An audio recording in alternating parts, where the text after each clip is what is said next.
एक बाल गृह से ऐसी तस्वीरें सामने आई हैं जो बच्चों के साथ अमानवीय व्यवहार की हैं। तुरंत में सीडीओ ने संचालिका पर एक्शन ले लिया है, लेकिन जो अमानवीय कृत्य हो रहा था उस पर जो बड़े बड़े जिले के अधिकारी हैं उनकी नज़र क्यों नहीं पड़ती? जब तक वो वीडियो वायरल नहीं हो जाते तब तक क्या कुछ ऐसा तो मना है नहीं कि जिन पर रेगुलर उन पर निरीक्षण किया जाए, क्या चल रहा है, या बच्चों से समझा जाए। वो भी अनाथ बच्चों के साथ जो हुआ है वो दर्दनाक है। पहले ये शाहजहांपुर से रिपोर्ट देखिए, फिर इस पर चर्चा करेंगे अपने संवाददाता अरविंद त्रिपाठी से कि सिर्फ संचालिका ही तक बात रुक गई या वहीं तक थी कि पीछे कहानी में कुछ और भी है।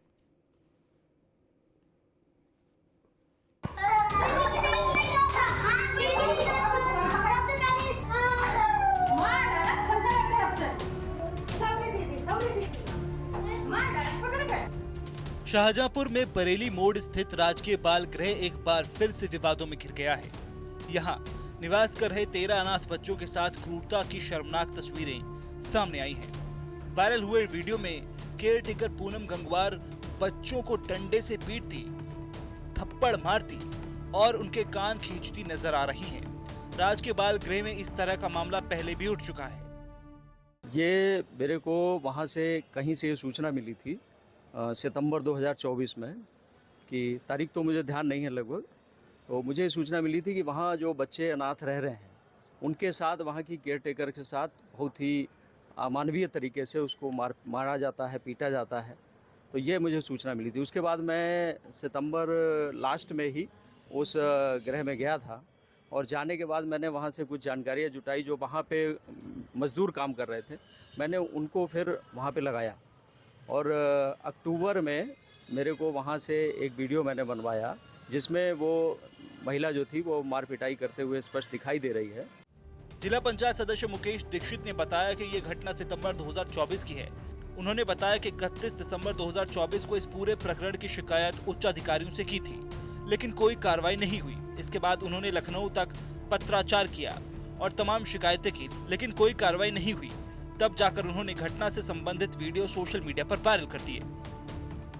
इसको नवंबर में इस प्रक्रिया को पहले तो जो यहाँ के जिला प्रोबेशन अधिकारी हैं उनको मैंने लिखित में सूचना दी, उनको शिकायत की, इंतज़ार देखा 10-15 दिन कुछ होगा। उसके बाद मैंने फिर IRGS पोर्टल पे जो है एप्लीकेशन डाला, वहाँ पे शिकायत की, लेकिन वहाँ से भी कोई कार्रवाई नहीं हुई।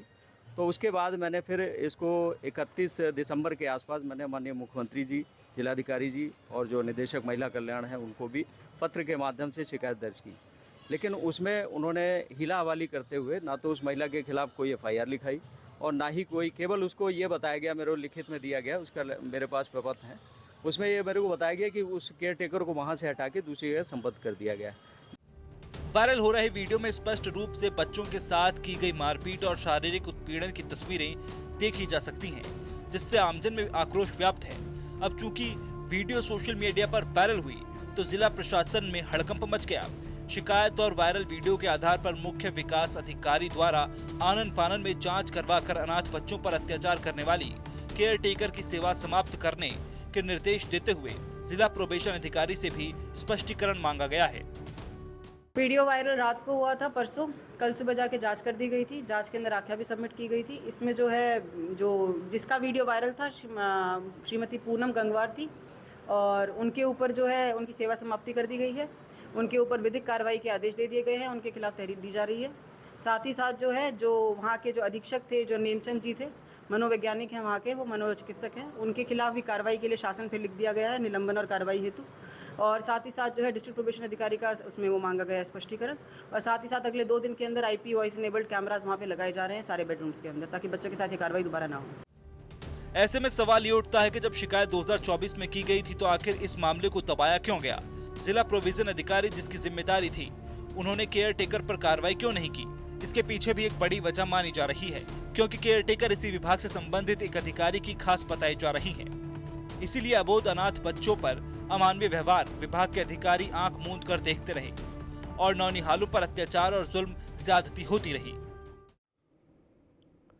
इलेक्ट्रॉनिक सबूत सबसे बड़े सबूत होते हैं और आपने इस रिपोर्ट में देखा कि 31 दिसंबर 2024 को मुकेश दीक्षित ने बाकायदा अपने ईमेल से ये शिकायत भेजी थी और सीडीओ साहिबा अपराजिता सिंह जी बहुत आराम से ये कहती हुई नजर आई कि जैसे ही रात में वीडियो वायरल हुआ हमने सस्पेंड कर दिया, उसकी सेवाएं समाप्त कर दी।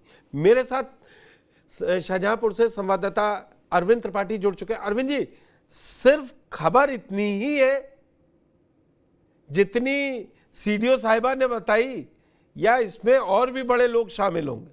भाई शिकायत तो सितंबर में उनको मालूम पड़ गया था मुकेश दीक्षित को, वो पहले मौखिक रूप से, फिर उन्होंने 31 दिसंबर को 2024 को इसकी शिकायत कर दी, फिर भी ऐसा होता रहा। क्या है पूरा मामला?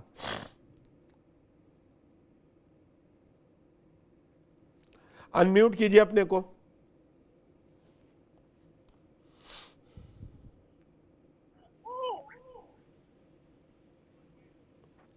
हेलो, आवाज आई आपको? हाँ आ रही है पुष्कर जी। अब बोलिए आप। मैं आपको बताना चाहूंगा कि ये पूरा मामला सितंबर 2024 का है और जी। सितंबर 2024 में ये बाल सुधार गृह है महानगर में, और उस महानगर के सुधार गृह में जो ये पूनम गंगवार नाम की केयरटेकर है, इसके द्वारा वहाँ जो अनाथ बच्चे हैं, 13 अनाथ बच्चे हैं, उन पर जो जुल्म ज्यादती, जिस तरीके से उनको थप्पड़ों से मारा जा रहा है, जिस तरीके से उन पर डंडे बरसाए जा रहे हैं, जिस तरीके से उनके कान खींचे जा रहे हैं, ये शिकायत मुकेश दीक्षित जो कि पूर्व जिला पंचायत सदस्य हैं उनको मिली थी। तो उन्होंने उस शिकायत पर संज्ञान लेकर के और एक फोटो के साथ उस शिकायत को जिला प्रोबेशन अधिकारी को फॉरवर्ड किया। दिसंबर में उसकी शिकायत दर्ज करवाई गई, लेकिन जो जिला प्रोबेशन अधिकारी और जो जिम्मेदार लोग हैं उन्होंने उस पूरी शिकायत पर किसी प्रकार का कोई भी संज्ञान लेना उचित नहीं समझा और उस पूरे मामले को दबा दिया गया। ये पूरा मामला इतना मानवता को तार तार करने वाला है कि आप सोचिए, जो अनाथ बच्चे जिनकी जिम्मेदारी पर है, इसकी जिम्मेदारी जिला प्रशासन पर है। अरविंद, वो इन चर्चाओं पे नहीं, मैं जो पूछना चाह रहा हूं, मुकेश दीक्षित जो पूर्व जिला पंचायत सदस्य भाजपा के नेता भी हैं, जब उनकी नहीं सुनी जा रही तो जिले में सुन किसकी रहे ये अधिकारी? तथ्यों के साथ, फोटो के साथ। जी जी बिल्कुल सही कह रहे हैं पुष्कर जी, आप बिल्कुल सही कह रहे हैं जी। ये मामला 24 से 25 तक आखिर खिंचा क्यों? अब जो अधिकारी हैं ये रिपोर्टें लगा करके, जो आईजीआरएस पर शिकायत होती है उसकी फर्जी रिपोर्ट लगा दी जाती है, जो शिकायत करता है उसकी बात का संज्ञान नहीं लिया जाता है, और जब वीडियो वायरल होते हैं तब ये लोग आनन फानन में फिर वहां सीसीटीवी कैमरे लगाने की व्यवस्था करते हैं और उसके बाद में उसको निलंबित करते हैं, उसकी सेवा समाप्ति करते हैं। लेकिन सवाल ये है, बहुत बड़ा सवाल है, जिला प्रशासन आंखें मूंद लेता है क्योंकि जो कार्रवाई तत्काल में होनी चाहिए थे उस पर इन्होंने कोई ध्यान नहीं दिया। अब सीडीओ साहब और जिला प्रोबेशन अधिकारी की मेन जवाबदेही होती है और उन्होंने इस पूरे प्रकार को दबा दिया। जिला अधिकारी जी के जब ये मामला पूरा संज्ञान में आया तब जाकर के ये कार्रवाई की गई। तो अभी क्या अरविंद लग रहा है कि इसमें कुछ और बड़े लोगों पर भी कार्रवाई हो सकती है कि बस सीसीटीवी लगेंगे और अब ये ऐसी घटनाएं बंद हो जाएंगी? जी बिल्कुल नहीं पुष्कर जी, मैं आपको बताना चाहूँ पुष्कर साहब, ये मामले जब तक नहीं रुकेंगे, जब तक ये अधिकारी नजरिया नहीं बदलेंगे। खाली सीसीटीवी कैमरे लगाने से क्या होता है? सीसीटीवी का डीवीआर गायब कर दिया जाएगा, अगर वहां कोई घटना हो जाएगी तो उसको डिलीट कर दिया जाएगा। भाई ये बात, सवाल ये उठता है कि जब आपके पास शिकायत आई तो आपने संज्ञान क्यों नहीं लिया? आपने उस पर कार्रवाई क्यों नहीं की? जिलाधिकारी जी ने जब निर्देशित किया, वीडियो का भी संज्ञान नहीं लिया गया, वीडियो 24 घंटे वायरल हो गया, उसके बाद में भी उसका संज्ञान नहीं लिया गया। जब जिलाधिकारी जी ने निर्देश दिए तब जाकर के उस पर कार्रवाई की गई और अब उसकी चलिए। सेवा समाप्ति की गई है।